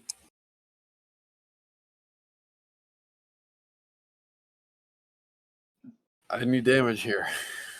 Yeah, I did tell you for a second. Hold on. Right. I'm not sure if it was 18 or 28. I believe 18. 18. Yeah, 28 is impossible. 18 then. So as you release this spell, and you see the wave of thunder just crashes about, you see two of the gnolls are essentially just blasted apart. They are definitely not living after that. This one is stunned as he's currently just blown backwards by the force and sound of this cacophony of noise in this small space. The dwarves, they are looking around and they are just met with essentially a flashbang. There's a small jolt of light and then the sound hits them. And it's... let's just say everybody in that room is stunned. This gnoll is definitely not looking too hot. He is stunned. I feel like it would be terrible for a gnoll, out of all things, to get flashbanged, just due to the fact that they are like a canine, and don't canines have like sharpened hearing? These aren't gnolls, they're canines. Okay. But still. Yes, but still. Nonetheless, Rowan, you seem to have done the usual thing, but these are not dead in one. Yep. At that, once the thunder wave is audible, Nerem's gonna start making his way into the place. All right. I guess. More than easy enough. You hear a sound of confused grumbling and shouting. Very loud shouting. In a language you don't understand or know. I guess his arm's gonna follow after him after finishing the spell. You hear a sigh from Colleen, as Colleen will follow in as well. So, Niram, you enter in as you see three dwarves, or what look to be somewhat pale. Actually, no, you can't see. It is completely dark in here.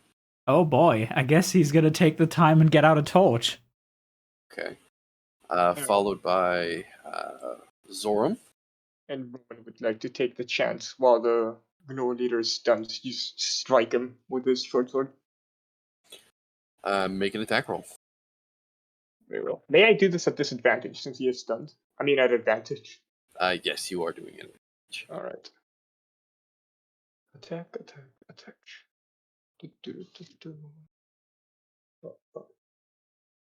Oh, that is 4 and a 10, so 16 to hit.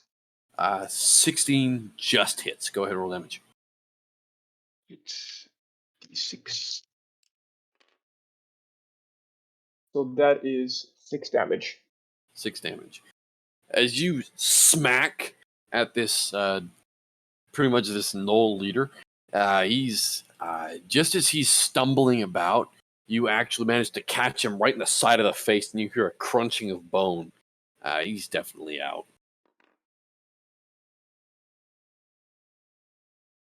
It was just enough to get him, actually. But the dwarves are currently still stumbling around. Near him, you would enter in with your torch. All right. Once he sees what's going on and the dwarves, do they look like particularly hostile? No, but they look definitely confused and ready to defend themselves. Oh boy. I guess he's gonna get out his club and start hitting them with the intent of knocking them out at least. Okay, as you come up to them holding the torch in one hand and the club in the other, go ahead and make your melee attack on the first one. Yep. Oh lord, what are these chuckle fucks doing? Well, it's just looking. Okay, let's see. Didn't enter. That is 12 plus 6, so 18. 18 These guys are not wearing their armor, so yes, that hits. Okay, let's see. That's a D4. I forgot how shit clubs were. Yeah. That's 4 But damage. you're not trying to kill him. Nope. How much damage? 4. 4. You whack, and a very large welt starts growing on the head of this dwarf. As the dwarf immediately looks back and they're trying to speak, but they're just they're stunned. There's nothing they can do. Yep. And Following behind you is Zoram and Colleen, I believe. I'm going for my second attack, trying to knock that dwarf out. Make your attack. Let's see. That's a 14 plus 6, so 20. 20 definitely hits. And another 4 damage. Wow, this D4 is really, really not You cooperating. Finally, is your first one whack. You're like, oh, just go to sleep. Whack. Go to sleep, go to sleep, go to sleep. Go to sleep, go to sleep. And you finally knock this dwarf out as it just like slumps against the stone barrier. And the other dwarves are looking like they're slowly coming out of this small, like, stunned essence of what they had. Yep, and I guess Naren would like to move a bit away from the entrance, just so people behind him can actually go into the room. Because where he currently is, he's like blocking up everything. So he's just gonna nudge a bit to the side. You sidestep it just as the dwarf is slowly falling and is pretty much splays himself, almost spread eagle, over the side and just poof, unconscious. As the rest of you come in, or Zoram, you follow in behind and you see these dwarves are currently just having a very, very high issue of trying to get themselves sorted into anything that's going on. I guess Zoram is going to take a whack at this one with his staff. All right, go ahead and make your whack. Roll for whack. Roll for bonk.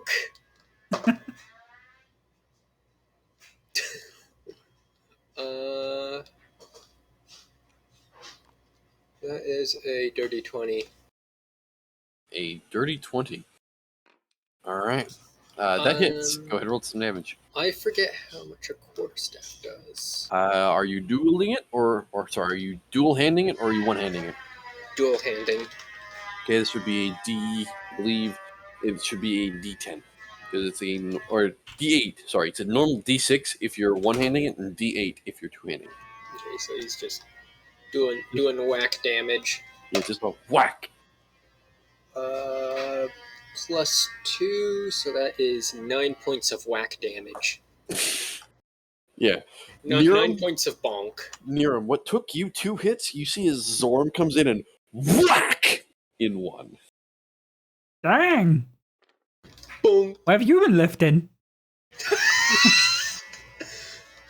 And I guess Zorm is going to... And Colleen follows in behind you, and you see she just sticks her hand out, and she's going to cast Magic Missile. We're just, like, trying to, like, knock these guys out, and just, like, Magic Missile. Magic Missile! Be gone. Be gone, Fought. You watch as the dwarf is just blown apart. No, not the dwarf! Friend! No! They didn't seem too aggressive. They just seemed like they were going to defend themselves. Tried not to kill them on purpose, you know. Yeah, we knocked our 2 out. What are you talking? What are you angry about? And see as Colleen just walks in and looks at the both of you.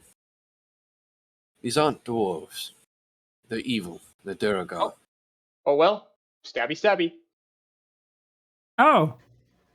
Why'd I bother Roll with it this with shit? Just like takes out the greatsword, starts to grind them.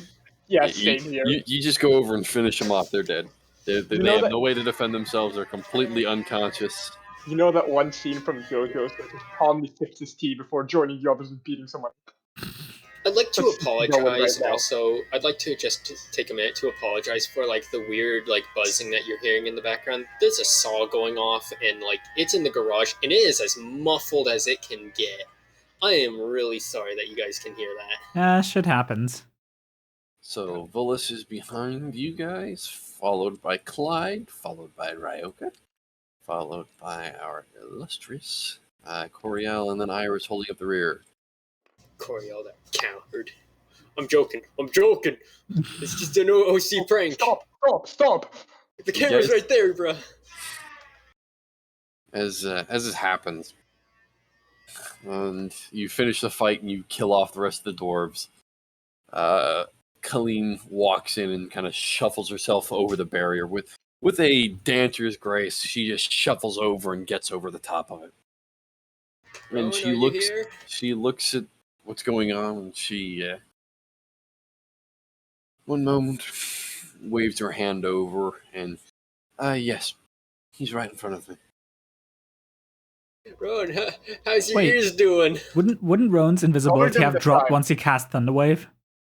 Yeah. Right. Yes, that's why she would wave her hand and be like, "Hey, Oh, okay. look at who's in front of me." Well, Zorm Just doesn't like have dark waves in vision. front of the bodies of 3 technos. Oh no, there is light in here. You might not have night or dark vision, but there is light in here. Okay. Niram is currently holding a torch. Oh, okay. Yeah, see? Lights As also. the So, rest of you follow there might be more coming, so we should hurry now before the ringing of their ears stops. as everybody else Uh, is shuffling in, and you hear Ryan go, "Well, if they didn't know we were here, they're here. They definitely know we're here now." Very much And- so. Nerum just looks around like, can someone hold this torch? I would like to use my greatsword. Honestly. You can one-hand it, don't worry. Rowan Well, will if- just No, take I the torch can't. from it. That's Rowan, literally you the want point Me of to it. hold it. If I you would like want to take me the to torch hold it. from. Yeah, I would like to take the Clyde torch actually from sticks. Clyde Oh. sticks his hand out. Like, "I'll take it." Thank you, Clyde. Actually, You're always so Alright, helpful. Niram, he's currently on the ship. Niram, lead the way. You're good at fighting people in a small corridor. Apparently, Alright. I am too. Nerum just No, looks yeah, over. yeah, Yeah, you You are. remember the Weirdly. absolute slaughter last time? With the cultists? Don't remind me. Go ahead, Niram. Lead the way. How Great how sword the in heck did hand. I knock that guy out in one hit? I rolled Well, 2 ones on my haven't- damage dice. Having been dealt damage from that spell and then coming in, these guys they don't have much health. Yeah. They are grunts. They're minions. They aren't the things you're supposed to be fighting. But like, it's just really funny to me. Just like Narum, this big walking pile of muscle, and then Zoram. Oh yeah, by the way, bonk. Nerum literally gave them love taps with his fucking club. Yeah. I think with- Zoram and Narum have the same strength. Do you also have a strength of 16? No, I have a strength of 14. Yeah, no. Nerum is just super unlucky. That's literally all it is. As yeah. you guys get inside, you hear a very off in the distance clank, clank, clank. What sounds like heavy armor. Clank. That. Ooh. Niram, Hey, go Rowan, right do you ahead. still have that heat metal spell? Yes, I do. Rowan catches a glare from Narum. Like that glare says both, you asshole, why do you make me go first? And also, god damn it, why do we have to like replay this fucking scene every time we go somewhere? If we are lucky, you won't be hurt. If you're lucky, you won't be hurt.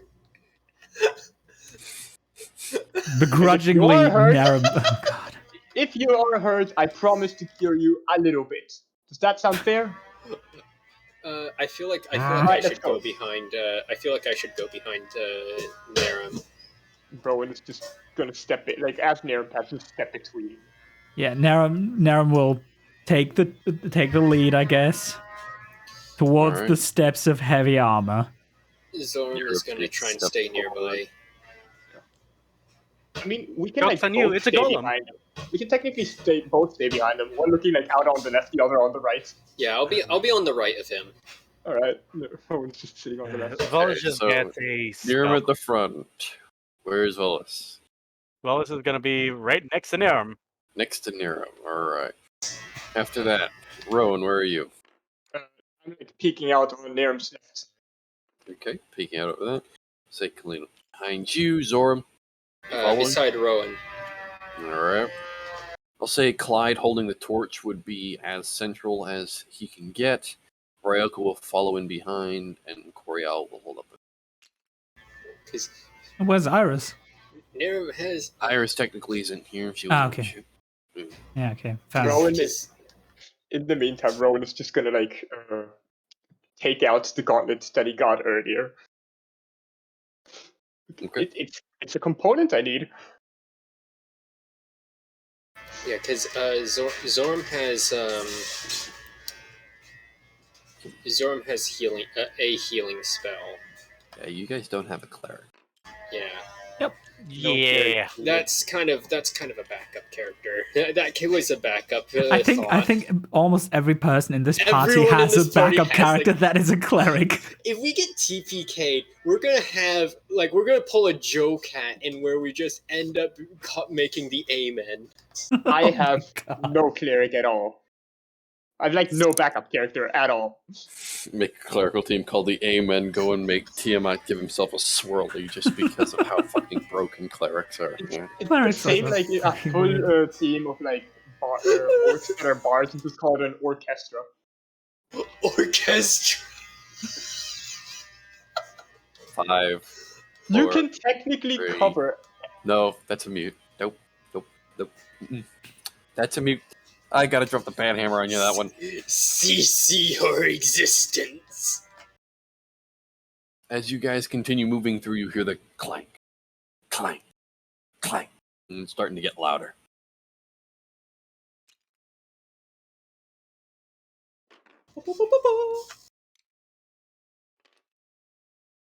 Like at one point, do we see any shadows? Is there any other light source than the torch? Nope, it's dark. Well, And I'm assuming Zorm isn't seeing any form of magic auras. Make as you are currently holding up for your 10 minutes. Well, technically, you actually had to break concentration to make your attack because it is.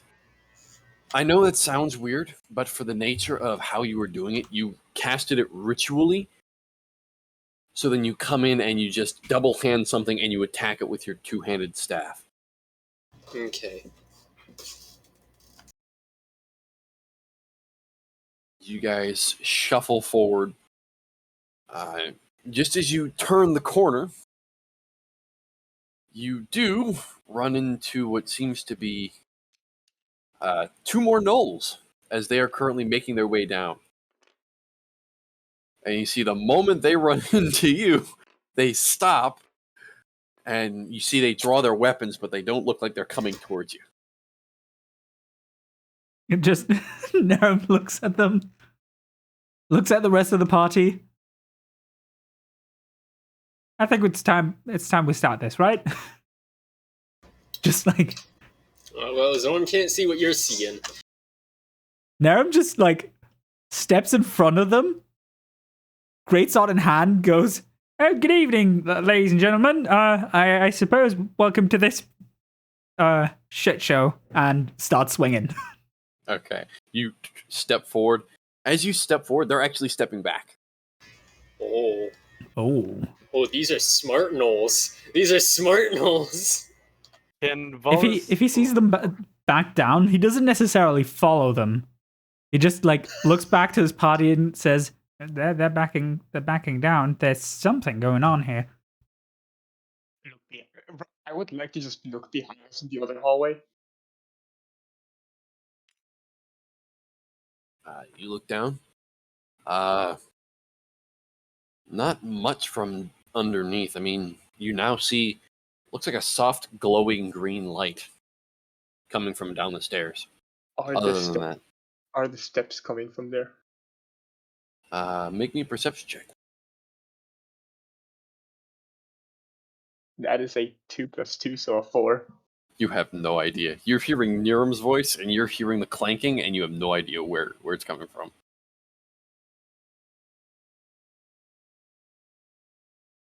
Well, Narum just finished them off, and we can look at whatever we're looking at. Or find whatever's making that noise.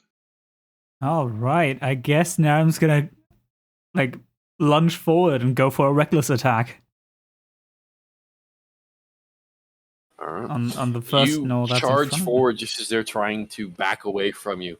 Go ahead and make your attack. As you just bring your greatsword up and scrape it across the top of the ceiling and then bring it down onto this Null. All right, just to clarify, I'm doing 2 reckless attacks, so just keep that in mind for next turn if they decide to attack back. No, yep, I understand. Okay, oh god, oh jeez, that's a 14. 14 still hits, actually. On these Nulls. Okay. Go ahead and make an attack. The other roll was an 8. Okay. Roll some damage. Finally get to use the serrated greatsword. That is 5, 7, 9 plus 3. 12 damage for the first strike. Yeah, so you cleave into the side of this Null, and just as you bring the sword down, it scars across the chest. It's definitely looking hurt. And the second swing. Make your attack. That is a 21. That hits. Roll some damage. And that is 10, 12 plus 3, 15 damage on the second strike. It's dead. All right. So as you bring the sword down across, it scrapes over the top of the ceiling, and you bring it down and slice across the chest, and you pull it back and stab this pretty much almost like using it like a spear. You jam it forward, and you and the Null just starts bleeding profusely from the mouth as you slowly just start peeling the blade out from its gut. Ooh. The other Null immediately just steps forward and he's going to make an attack against you with his spear. Okay. And then he's going to bite you. Uh-oh. Rabies. Oh, yeah, that's what I thought as well. It's cocked. That is a 17 to hit. Hits. And then that is a natural 20 on the bite. Ooh. That's definitely It's as rabies well. right there. Uh-oh. All right. I need you to actually make me a con save. Okay. Man, good thing I'm a barbarian. Oh, fucking, I shouldn't talk. I shouldn't talk, ever. That's a 12. 6 plus 6. That does not make it, sadly. You take 7 points of piercing damage as he jams this spear into your side, and you just and as you look up once again, you see the Null brings in and just snaps its jaws right around your shoulder, and you feel something get nicked in there. You take 8 points of piercing damage as these teeth just rack into the side of your neck. Is that doubled already, or? So that's already doubled. So that was 4, doubled is 8. Okay. And then as that happens, it pulls back. You are now considered poisoned as your attacks are at disadvantage. Everything's kind of going fuzzy for you. Whatever's in this Null's bite is definitely not healthy for you. Okay. Oh god. Oh, that doesn't feel good. Let's see. I will look up the effects of being poisoned here, just for you. So, as you are poisoned, where the fuck is it? Here it is. Poisoned. Disadvantage on attack rolls and ability checks. Not saving throws, just ability checks. Okay, that's fun. So, as this Null comes around, and he's currently wailing on you, the rest of you suddenly hear as Niram seems to be having some sort of an issue with these 2 Nulls. Volus, you're the first one around the corner as you're able to just turn around and see. What do you do? As it rounds the corner, Volus is just going to release his attack, which is what was the spell called? Just a magic missile. Go for it. Roll some damage. Okay. Uh, it's rolled 5 times, correct? Or 4? Are you what? So Oh, it's what level are you 3. casting at? What level are you casting? It's at 2nd level. My bad. Second level. Okay, so you add an extra D4 to it. So now instead of 3, you're rolling 4D4. Okay. So 4, 3, that's 7. 5, which is 12, and another 5, which is 17. All right. As you release this handful of bolts of small, kind of almost force-like energy, you release them from your hand, and you see the first one whack impacts into the shoulder. Second one takes it in the knee. Third one hits it once again in the other shoulder, and the fourth one hits it right in the chest. It's definitely looking hurt from that. You see as it's starting to bleed profusely from its wounds as the skin and armor is broken off in the places where it's hit. And you see it's currently backing away and hobbling on its one good leg that hasn't been hit. And it's definitely trying to pull away. So I will say, Niram will allow you to get one more action in because we're not doing initiative here. It's just more of this is a simple fight, and All it's right. just a Yeah, brawl. just another attack, like a set of Go 2 for it. attacks. Both Go for reckless to negate the disadvantage. Go for it. All right. Well, actually, no disadvantage. Or yep, poison. Got it. Yep. So that's a 24. That definitely hits. Go ahead, roll some damage. Oh boy, that's a lot of damage. That's 19 damage.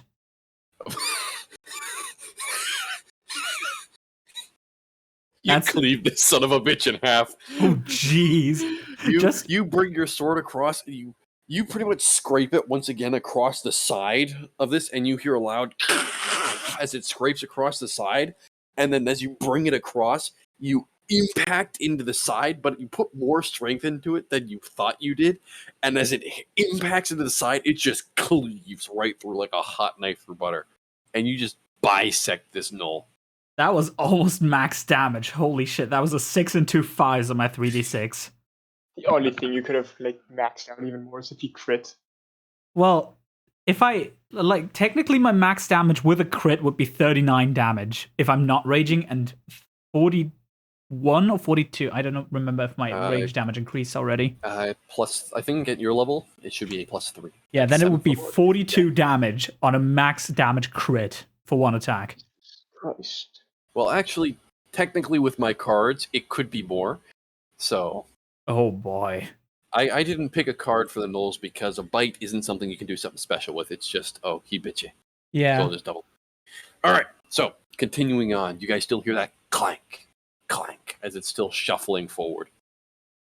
You hear pretty much armor that is shuffling forward. It's a heavy armor. Clank, clank, clank, clank. As there's a little bit more of silence now, since there's nothing to speak at the moment. Could I try again to like check where it's coming from? Make a perception check. That is okay. Better. 15. 15. It sounds like it's coming down from the opposite hallway from you. So the one Niram's facing down. All right. Rowan would just like gesture over to Clyde and just like, "Can I have the torch, please?"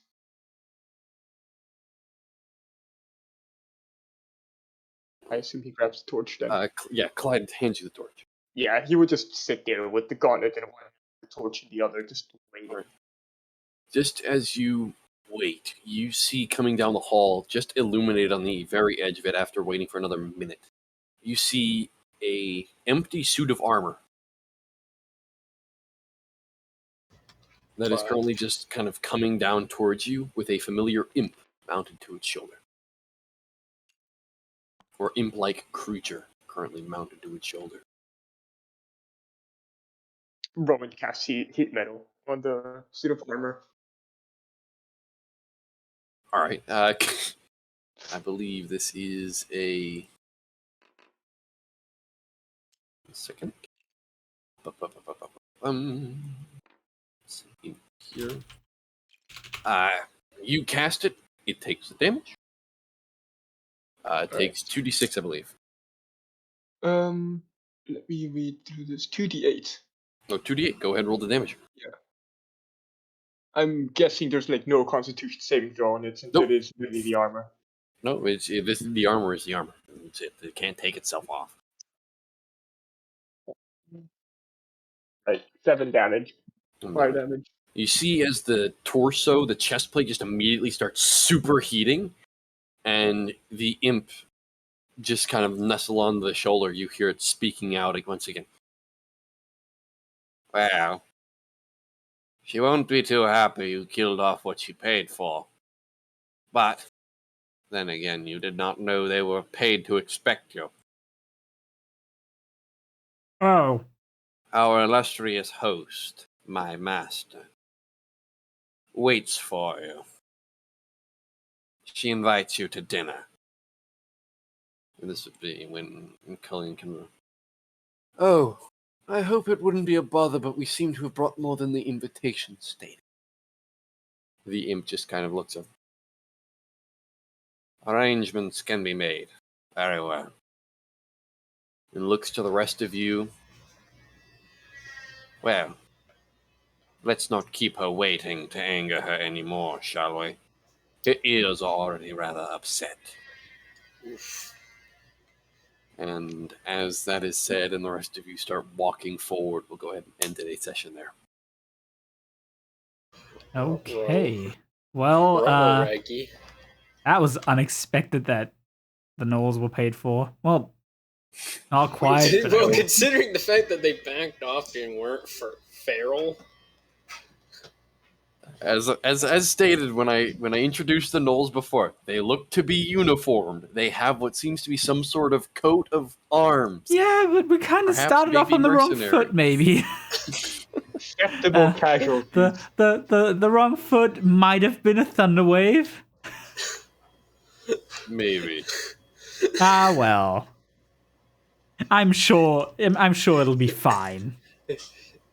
Putting context into scenarios is not the party's strong suit. Nope, absolutely not. We see something I'm bad. pretty sure if you put like 2 scenarios side by side to each other like you did right now, and did it any other way, we still wouldn't get it. I would like to say something to them, and that is, well, at least you don't have to pay them anymore. Oof. I mean, unless Saving you from the mercenary company wants reparations. I will go ahead and say this as we end tonight's session. Well, tonight/today's. For those of you in the stream, I know there aren't very many of you, but you know what? I know that some people came by. Somebody actually came by and dropped a donation. Yeah. And maybe even a couple of pounds, too. So, But, nonetheless, I'll go ahead and say, for those of you in the stream, I do hope you guys enjoyed. If you look forward to seeing more of this content, you can go ahead and look forward to seeing us every Saturday afternoon, roughly about 2 o'clock p.m. to about 4 o'clock p.m. Eastern Time. Would be about starting 8 o'clock Central for the German, and our European counterparts going until about 10. If we're late, we'll normally start us roughly about 8:30, 2 o'clock 30, or 2:30. For those of you on our West Coast, we'll be able to see you roughly about 12 o'clock, and start late would be at 12:30. Nonetheless, we hope you guys enjoyed. If you want to find out anything about when Behemoth is live, or if he has anything else to his schedule, you can go ahead and join his Discord, which you can throw out there. Yeah. Let me just do that real quick. And if you want to see any other antics for the party, since I know Twitch does not keep every video live, you can actually go ahead and see the YouTube channel that we have set up. And you guys can go ahead and watch that. Yeah, But, we've got 30 videos on there now. Hooray, hooray, cause for celebration.